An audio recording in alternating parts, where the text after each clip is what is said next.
का करी भौजी, गौवा घरा वाला सब पूछा था, पता नहीं काव काव काव करी जैसे करम कई क्या हो जा अपन भोगा ना ही बिने थाऊ फुकावा खा ले।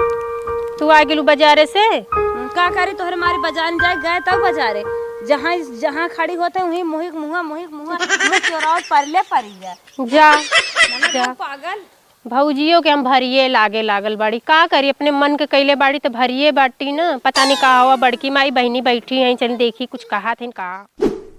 देख बिटिया, हाँ माई फुलवा भाग गए।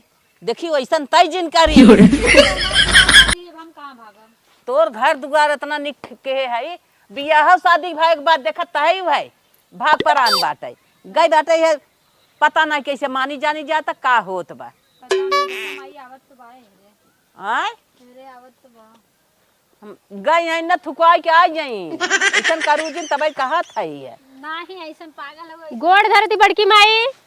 कैसन बहनी बिना आने पठाए आई गयो। ए बड़की माई, भैया गया रहा ना।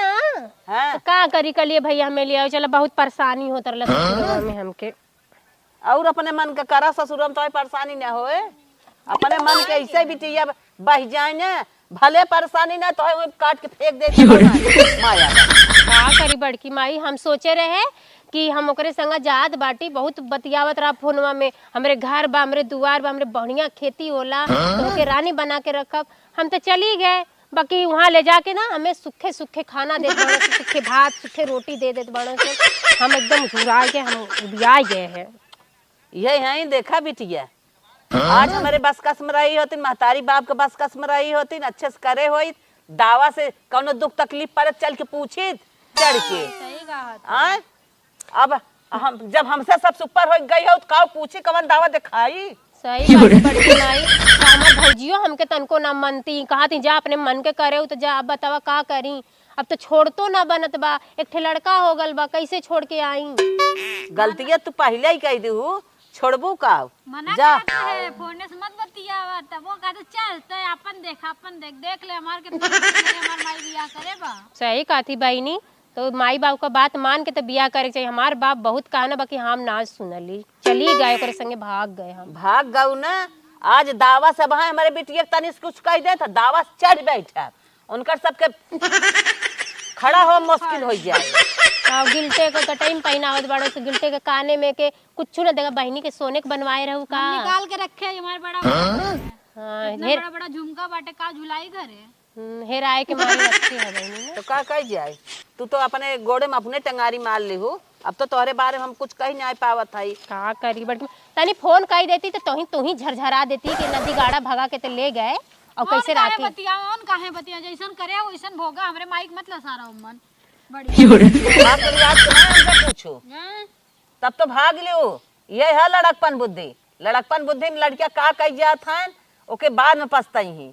सही कहा तू बड़की माई, सोच समझ के कोई पे भरोसा करल जाला, कौनो लड़कन के संगे ऐसे ना करे के चाहिए कि कोई के पसंद कैली भाग गेली। माई बाप का बात माने के चाहिए।